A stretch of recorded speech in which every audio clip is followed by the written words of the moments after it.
Bismillah ar-Rahman ar-Rahim. Thank you very much. I'm going to talk about a little bit about sociolinguistics. So the first part is going to be on its introductions, and the second part is going to be on language variety. So the key points of this particular lecture are the definitions of sociolinguistics, register, dialects, pigeons, and creoles, and difficult points, register, creole. First of all, I would like to define what sociolinguistic is. Sociolinguistic is the study of language in relation to society.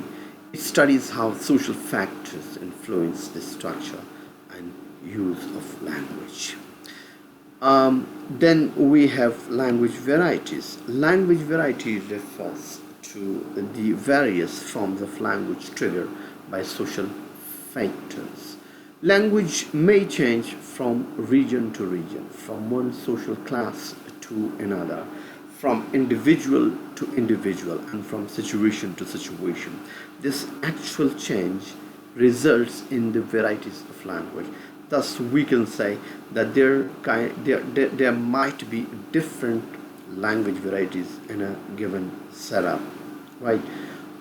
Um, the language varieties cover number one. You can find it over there: standard language, dialects, registers, pigeons, creoles, and then what is standard language?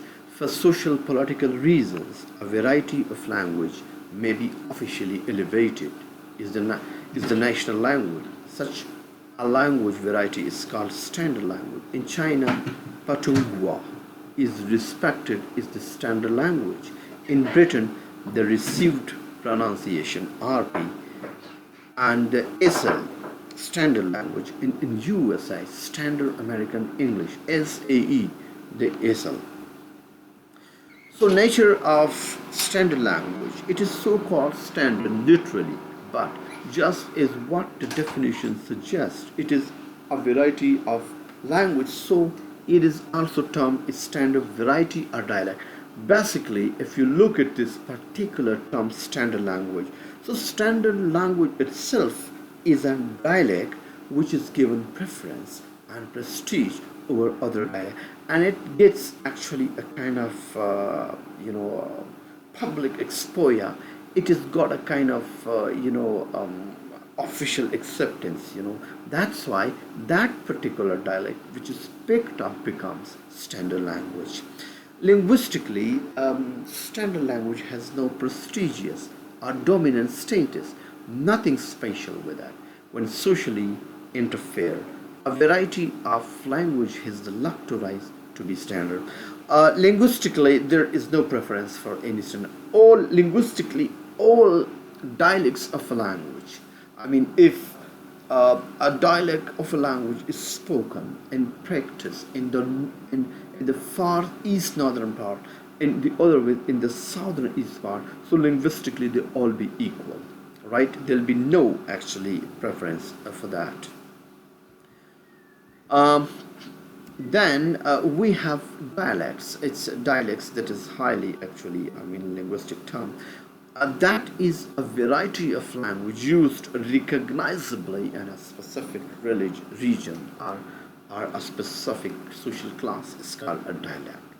The study of dialect is called dialectology, and dialect in accent, language, and pronunciation and vocabulary.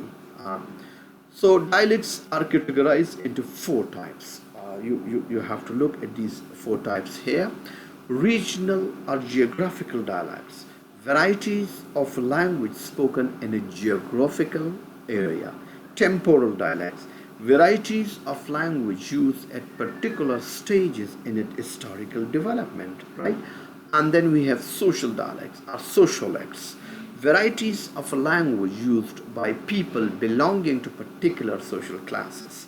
And then we have idiolects. Idiolects are varieties of language used by individual speakers with peculiarities of pronunciations, grammar, and vocabulary. There are 8 general dialects. Then we have speech community. a group of people sharing one given language or dialect.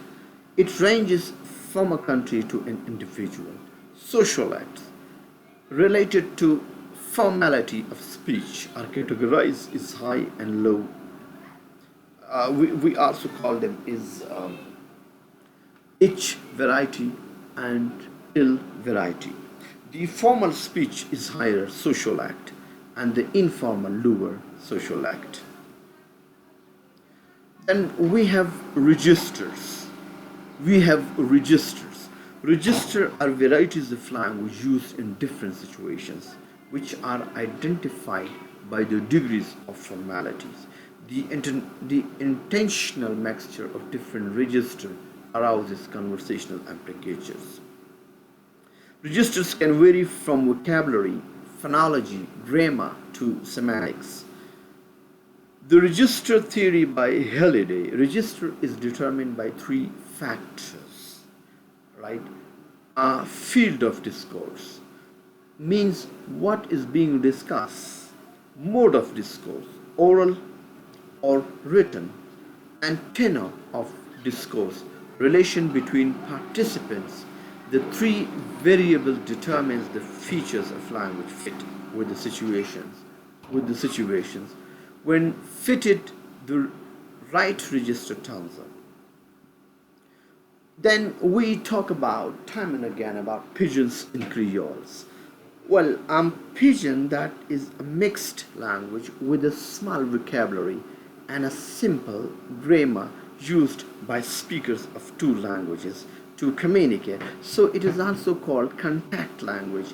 If we look this particular word pigeon, so this has been actually from pigeon it's been derived, and it is actually used. It has been used actually basically for trade languages.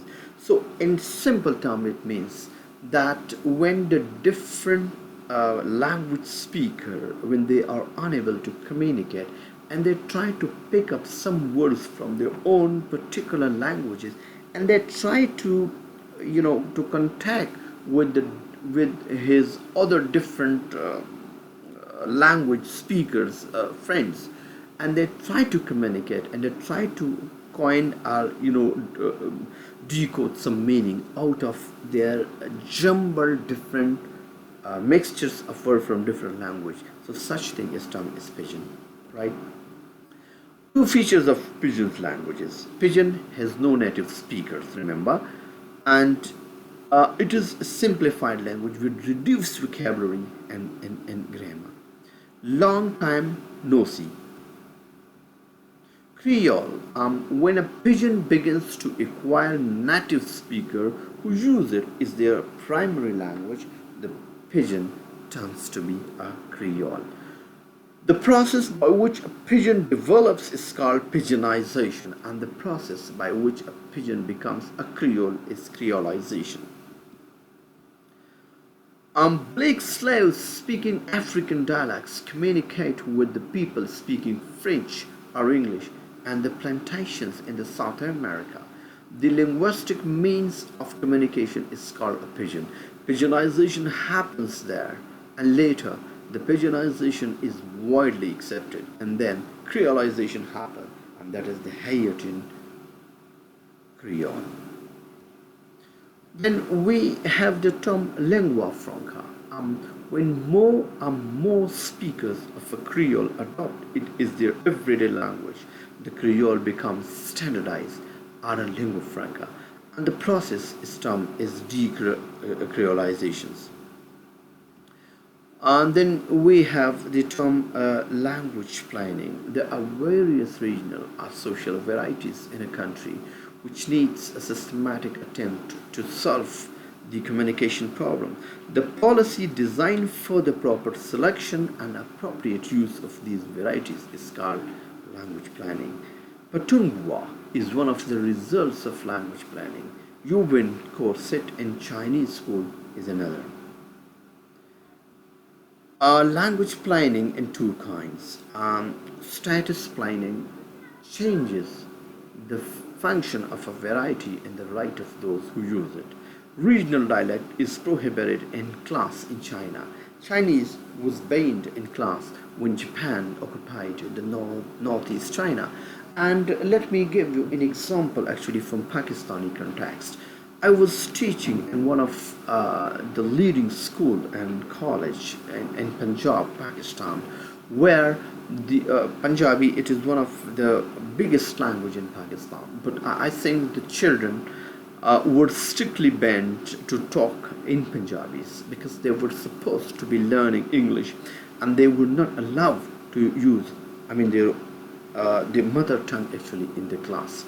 So this behavior, this really kills language, and the linguists, they do not like this behavior of the language, the native speakers.